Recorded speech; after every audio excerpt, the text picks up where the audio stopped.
Okey, jom kita borak tentang satu benda yang agak sensitif tapi sangat real. Pernah tak korang tertanya-tanya, kenapa lelaki baik ni asyik kena reject je memanjang? Benda ni memang realiti yang agak pahit kan, terutamanya untuk korang yang mungkin pemalu atau tak berapa nak ada pengalaman dalam bab ni. Korang dah bagi segalanya, sangat menghormati, jujur gila, tapi last-last kena chop sebagai kawan je. Ataupun lebih teruk, kena ghosting terus. So hari ni, kita nak buat satu sesi kupasan khas untuk rungkai misteri ni melalui satu program yang dipanggil Decode Wanita. Kita nak fahamkan betul-betul psikologi di sebalik hubungan dan kenapa pendekatan lelaki baik ni selalunya tak menjadi. Fokus utama penerangan kita hari ni adalah untuk membongkar dan reset balik mindset percintaan moden. Kupasan ni memang khas untuk korang yang selalu rasa insecure, asyik kena palau atau rasa gerun nak tegur perempuan. Nak ingatkan awal-awal ini bukan kelas nak ajar hafal ayat-ayat pick-up line yang cringe tu tau. Tak. Ini adalah tentang macam mana kita nak buat rombakan total pada cara korang berfikir. Sebelum korang bertindak, semuanya berdasarkan analisis psikologi hubungan yang sebenar. Alright, ini roadmap perjalanan kita untuk sesi ni. Nombor 1, kita tengok apa itu perangkap lelaki baik. Nombor 2, macam mana nak ubah mindset dalaman korang. Ketiga, kita bongkar psikologi wanita. Keempat, cara nak buat pendekatan yang yakin. Dan yang terakhir sekali, bab teks dan macam mana nak bina hubungan. Jom kita dive in. Kita masuk bahagian pertama, perangkap lelaki baik. Ini selalunya kes di mana korang jadi terlampau baik sampai nampak macam terdesak. Ramai sangat lelaki keliru tahu pasal benda ni. Diorang tak dapat beza antara jadi seorang lelaki baik yang betul-betul dihormati dengan menjadi seorang simp. Dengan sini baik-baik, perempuan sebenarnya tak tolak lelaki yang baik. Diorang suka orang baik. Tapi apa yang diorang tolak adalah kelemahan dan bila korang tak ada sempadan peribadi atau personal boundaries. Bila korang bagi layanan ibarat permaisuri dekat seseorang tapi nilai diri korang sendiri ke laut, confirm korang akan hilang rasa hormat diorang. Orang yang tak berpendirian macam ni lah yang paling cepat tersingkir awal-awal lagi. Dan benda ni bawa kita kepada satu realiti yang agak perit pasal friendzone. Sebenarnya kan, friendzone ni bukanlah sebab korang bernasib malang tahu, tak ada kaitan pun. Ia adalah akibat yang direct daripada tingkah lagu korang sendiri dan sebab korang tak bagi impak emosi dekat dia.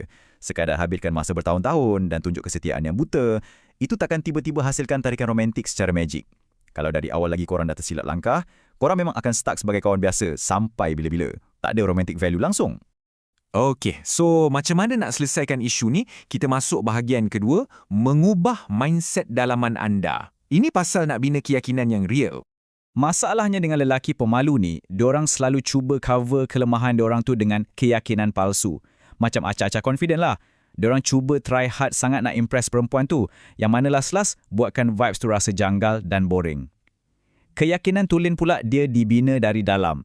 Ia datang bila korang betul-betul ada rasa hormat pada diri sendiri. Lelaki yang ada high value ni, dia tak terhegeh-hegeh kejar perhatian sebab dia kenal nilai diri dia. Ingat tahu, perempuan sangat cepat detect dan reject keyakinan yang dibuat-buat ni. So, game changer dia dekat sini bermula bila korang ubah mindset daripada mentaliti mengejar kepada dikejar. Dengar macam pelik kan? Tapi kalau korang asyik dalam mod terdesak, sentiasa menagih perhatian, itu adalah satu red flag psikologi yang sangat besar. Tapi bila korang start hargai diri sendiri, bina satu aura yang stabil dan selamat, dinamik itu akan terus berubah.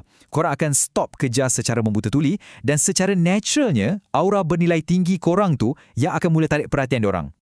Seterusnya, bahagian ketiga, membongkar psikologi wanita. Kita nak tengok apa sebenarnya yang perempuan nak.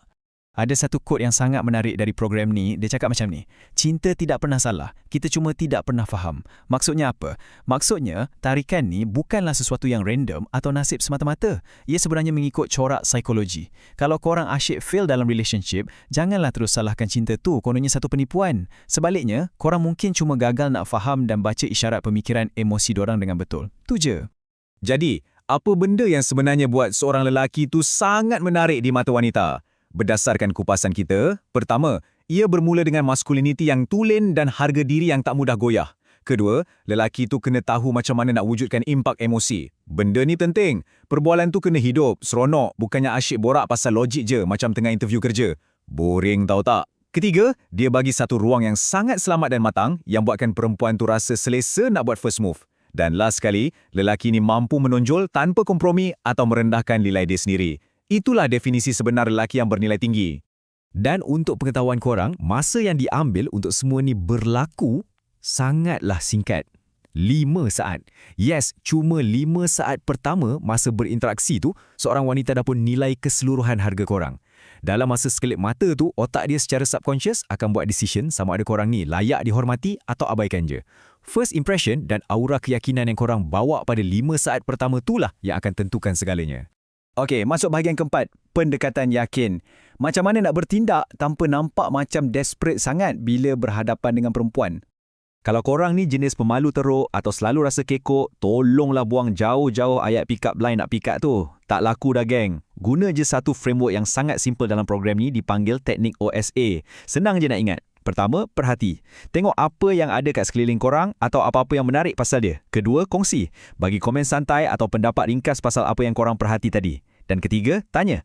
Tanya satu soalan yang mengalir secara natural dari pemerhatian tu. Pendekatan ni nampak sangat bersaja, buang rasa kekok tu jauh-jauh dan automatically letak korang dekat position yang bernilai tinggi. Tapi kejap, sebelum korang pergi tegur dia, tolong peka dengan body language. Perempuan ni memang jarang gila lah nak cakap depan-depan yang dia sedia untuk ditegur. Tak ada maknanya. Tapi diorang selalu bagi hint. Kalau dia asyik pandang mata korang secara berterusan, postur badannya menghadap atau terbuka ke arah korang, ataupun dia saja-saja melengahkan masa lepak dekat area korang, tu semua isyarat tanpa lisan lah tu. Sebenarnya dia tengah cipta satu ruang selamat untuk korang datang tegur, tanpa buat korang nampak macam pengganggu yang menyeramkan. Akhir sekali, kita masuk bahagian kelima, teks dan membina hubungan. Macam mana nak wujudkan impak emosi tu, walau hanya dari skrin phone korang?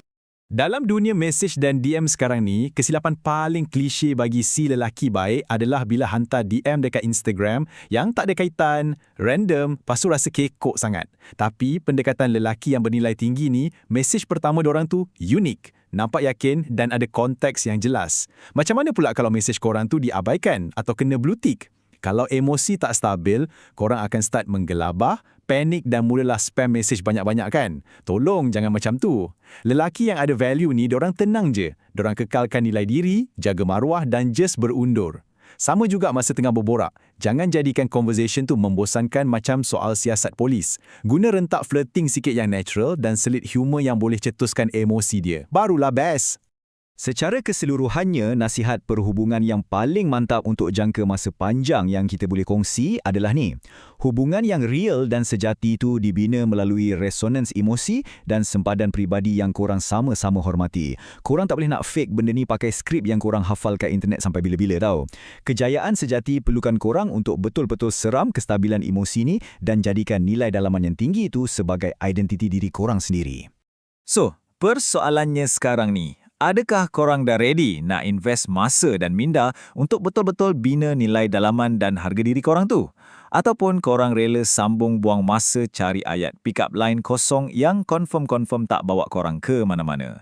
Keputusan bulat-bulat dekat tangan korang sekarang. Nak terus jadi bayang-bayang yang asyik mengejar atau transform jadi lelaki yang sentiasa dikejar? Mantap kan? Terima kasih banyak-banyak sebab join sesi penerangan kita hari ini.